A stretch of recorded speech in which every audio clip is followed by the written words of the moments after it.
A thriving sex life Yeah, why are you looking at me? starts outside the bedroom. I know that. Okay. Okay. You sure? Yeah, let's go. Okay. In a world that often emphasizes the physical aspects of sex, That's important too. we're here to shed the light on the emotional undercurrent that holds true power in a sexually active life with your partner. Yeah. What do you mean, yeah? I love this video. Come on. It's really about the emotional bond that you have with your partner that's going to pave the way to having more sex. Okay. That's what we're talking about today. Okay. Now look, as we age, we may not have the same sex drive, Right. and sex can become harder, and eventually it happens less and less, and it can take the back burner in your relationship. And you may be okay with that, but if not, we're going to show you ways to re-energize your sex life, your happiness, your bond with your partner, and even your overall well-being. They're all at stake if you ignore this significant emotional intimacy time. Yeah, because if you neglect this, it could lead I'm to... neglecting Ruby. Bring Ruby up. It could lead to a disconnect. It's really hard to bridge, affecting not only your relationship, but your overall happiness. I want you today to start turning towards each other. Make emotional intimacy a priority and watch as your relationship and your sex life transforms. And a lot of times we hear, yeah, but. And whether it's, yeah, but I suffer with erectile dysfunction, which many men do, or it's, yeah, but as a woman after menopause, I don't feel as sexy. It's all embarrassing for sure. But don't lean on that as a reason not to have sex. I have body shame. You do? I do. I don't look the same as I did when I was 30. And I think you look awesome. I think you look better. I Most didn't of- even know you when you were 30. That's true. I met you when you were 40. That's right. 42. That's right. Most of us don't look the same as we did, but getting comfortable with your body is just as important as getting comfortable in your mind. And by the way, you can change your body if you want to. Right. I mean, I've worked really hard over the past 5 years since I retired on things like health and wellness and trying to change my shape, realizing that I'm doing it for me. Because I want to have sex with my partner. We just don't want to talk about it. You can use my name. Okay, with Mark. Oh, you do? Yeah. When? But this video is set up to help with all of that. Now, erectile dysfunction, which Jody mentioned earlier. Many men have it. And this isn't a reason not to have sex. It's a reason to call your doctor and have a visit and talk about it. Right. There's pills. We're all aware of the pills that came out whenever they came out. But you don't just get a pill and hope it's going to work. You really want to talk about it. To your urologist Your specifically. urologist, yeah. And the other thing that we hear a lot from people is, I want to have sex with my partner, but we just don't have sex and we don't talk about it. Yeah. And that's where this video is really going to help, because... And I'll be honest, I'm not great at talking about it. I'll be the vulnerable, honest one here. I didn't grow up talking about sex or, in an environment where that was appropriate.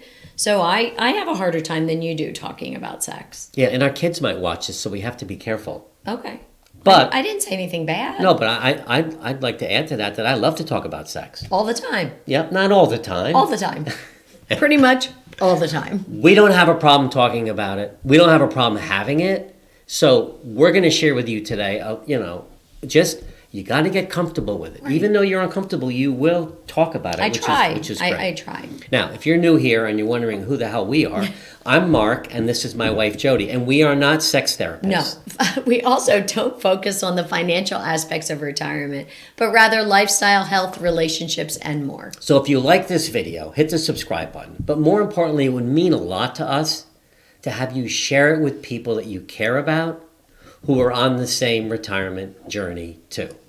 So, my book is about to come out. The Evolving Man, Life Virtues Men Don't Talk About. And there's a chapter in there on sex and intimacy. And that chapter was hard for me to write because originally it was just about sex. And sex for me, when I started sex at embarrassed to say, maybe 19. Why are you embarrassed? Well, because a lot of my guy friends were like 16. I hadn't even gotten to first base yet. That was a late starter. Wow, it's still affecting you at 67 years old. No, it's not. 60, But 50 years later, you're still worried about it. I'm not. That's weird. I am not worried about it. I'm just being vulnerable and sharing that. But the chapter is not so much about sex as it is about intimacy. Building an intimate relationship with your partner so that you can have a better sex life. Right. You know, I had 70 men that were working with me on this book replying to questions, and they replied to questions on this topic. And there are men that no longer have sex with their wife, and they don't talk about it. Yeah. And they're frustrated, and they don't know what to do. But we want to change that for you and maybe for them today if you're looking for a change. Yeah. If it's something that's on your mind and a part of your life that's lacking. Yeah, because if you're suffering in silence, that's not good. Right. We want to have you have the courage and the vulnerability to talk about it. Now, there's a toolkit, a link below, called the Relationship Toolkit. It's actually a good tool to use to bring up this topic because it mentions sex in there. So download that, use that with your partner to have a discussion. So today we're going to teach you and give you some action items to rebuild and enhance your relationships towards a more active sex life.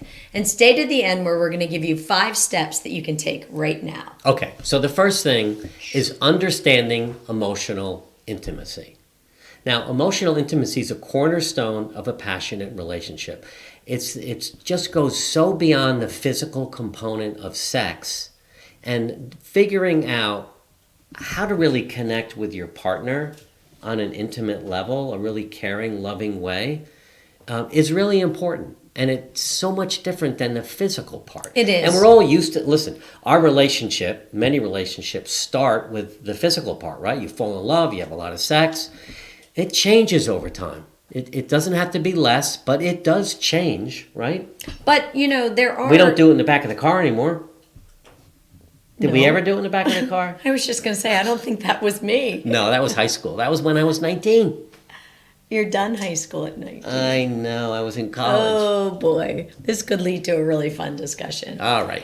You know, the second really crucial thing is that each of you find ways to communicate your needs and desires. You know, effective communication is key to fulfilling all aspects of your relationship, and sex is no different. You know, the importance of open and honest communication can't be lost on this topic. You know, there are lots of techniques to express your needs without expressing criticism. And I think that's a delicate balance that we all get into when we talk about a sensitive subject like sex. Telling your partner what you need without criticizing what they do or have done or traditionally do or every time that has to be done. The impact of communication on sexual satisfaction is super important. I'm really concentrating and listening to what you're saying because it's making me think a little bit about our discussions. And when I share with you what I need, it's natural for you to think, well, I'm not doing that now, so I'm not being a good wife, I'm not being a good partner, and there's this feeling of I'm not enough. And that's not what the discussion is. To your point, it can't be that. It's not like you don't do this, you don't do that, you don't do this. Right. I'm just telling you what feels good and what I would like. Is Ruby acting up? Yeah, excuse me. Oh, sorry. This is a commercial break for Ruby. What she got? Oh, she got your lipstick. Ruby was eating my lipstick. It's really being able to I can't even say the word. Vulnerably? Being vulnerable and communicating in a safe place at a safe time. What is important to you? Right, And, exactly. And listening, not judging, not reacting. Ruby, down. Off. Yikes. All right. Sorry, Ruby's screwing this video up. All right.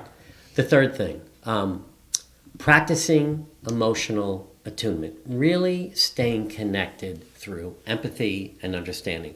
And I talked about that a second ago, but when you're telling me what's important, what you like, what you don't like, I need to be empathetic.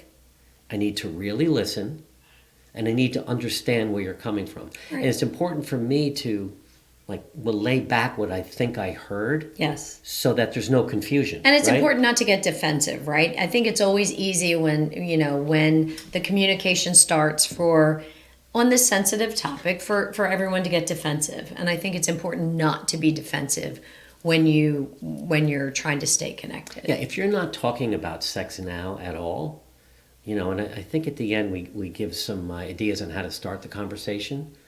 But this is a very difficult conversation to have if you're not having it already. Right. I mean, even for us, it's a hard topic to just bring up sometimes. Well, I don't always like to bring it up, but when I do bring it up, I kind of say, all right, and we need to talk about something that's serious. You need to get, you can't just do it off, like as you're cooking dinner. Right. So you need to do it in a right way. And, And that really leads to the next topic, which is, framing your desires and the conversation in a positive, blame-free manner. Yeah. So it's not, you don't do this, or you do too much of that, or you don't do this, but really understanding the concept of a positive need, right? How to express that need freely and effectively in positive terms and leaving criticism at the door. Yeah, and and comparison, right? Well, if you don't want to compare, like, I remember when my You used to- 19-year-old in the back seat. What was that? We'll talk about that later. He got me rattled. You need to. Who was that? I don't know. I can't even remember. Now we're going to go through her name? What kind of car was that? Stop it. All right. So you need to bring things up positively, and your expression needs to be positive, I know what I was not going to in say. criticism. You used to do this, you used to do Right. that, you used to do this. Yeah, in the beginning, there was fire and flame and passion and craziness. No? No You craziness. got Ruby riled up for Got that Ruby one. riled up. It's different now. Yeah. And it's different. And, we've spent 30 years working, and we had kids, and, now we have a lot of free time. So free time means sex every day? No. Right. Free time means we got free time, but keeping sex part of your relationship. And part of the if it's conversation important of to your you, relationship. Yeah. you need to say that. Yep. All right. The fifth thing, building a foundation of trust. Without a doubt, if you don't have trust, you can't be intimate. Right. There's a huge relationship between trust and intimacy. And if the trust has been broken, fellas, if you've broken the trust of the sanctity of marriage, you got some steps to build that trust back. Right. Betrayal is like the worst thing you can do. It doesn't mean it's impossible to get it back. That's right. But it does mean there's some work you have to do. Yeah. Maybe it's therapy Or together. trust-building exercises. Trust-building Yep. exercises, getting some professional help. Right. If it's broken, doesn't mean it has to stay broken forever. Yep. So building a foundation of trust with your partner really is important to getting the process moving forward. The next thing is, enhancing your sexual connection through emotional bonding, finding techniques to deepen your emotional and sexual intimacy. There are activities that strengthen emotional bonds. And, there's a big role between non-sexual touch and enhancing your sexual intimacy. That's something I always say to Mark when we bring up our sex life. I'm not one to go straight for the money shot. I know, and we got to work on that. No, because as a woman, I am kind of built and I've learned to protect myself and to protect my body against unwelcome advances. So I get more aroused with non-sexual touch. And that actually enhances my emotional bond and our sexual intimacy with a back rub or a hug or, something that's a little more casual. You have to have that conversation with your partner in order to detail what is important to you, creating a safe space for intimacy. I think it was wonderful you shared that. That was really vulnerable. It was. I mean, that's our real life. Yeah. I mean, I have to start. I got Mr. Money Shot. I have to start right here in the pinky and work my way all the way around and down to number the toes. 7. So that was really good that you shared that, because I think a lot of women and men have these changes they have gone through, and it's not, they don't want what they used to want. Right. And you think that she wants exactly what she used to want, and she might not, right. And vice versa. Right. So sharing that just now was important, and you need to do the same thing with your partner. All right. So number 7, implementing some daily practices for a stronger relationship. Simple, everyday actions to improve intimacy. We just started a week ago doing a daily At some point we do this, a 6-second kiss. Why are you laughing? I'm laughing because when Mark initially pitched this to me, I thought he said 6 minutes. And you never want to hurt your partner's feelings, but I'm thinking to myself, what in God's name is he going to do for 6 minutes in my mouth? What do you mean? I could do all sorts of stuff in there. 6 minutes is a long I said darn 6 seconds. kiss. 6 seconds is better. And, Jody's all about clean mouth. I am. I'm a So toothbrusher. It has to be after we both have flossed, brushed our teeth, mouthwash, squirt with some other stuff, chlorine or something. No. But Jody likes a clean mouth. I so do. for me to say right after we had dinner, how about the 6-second kiss? That's ridiculous. I mean, do you guys ever watch the movies where people are all sleepy and they were out late at night and they wake up and then they make mad passionate love and they're like kissing for like the whole time, and I'm thinking to myself like, whoa, your mouth, go brush your teeth. Well, I don't know, I'm a toothbrusher. so coming up with fun daily rituals. Right. It's fun. Absolutely. And, sometimes we get in the sack and we don't have sex. We just hold each other. Aw, Right? I like those moments. Yeah, but you have to practice. You have to do it. We had I think we mentioned this video at the end. We did a video on sex as you age. With We a had therapist. A sex Yeah. therapist on. At the very end, she talks about that very thing. Get into bed and you get, 5 minutes each to touch the other person, but nothing sexual. Right. It's actually a pretty cool exercise. So, I'm going to say at the end to watch that video next, but I gave you a prelude. Little preview for that. But bring these practices into your routine. The long-term benefits of connection. I mean, look how much fun we're having just talking about it. Yeah, so It brings fun.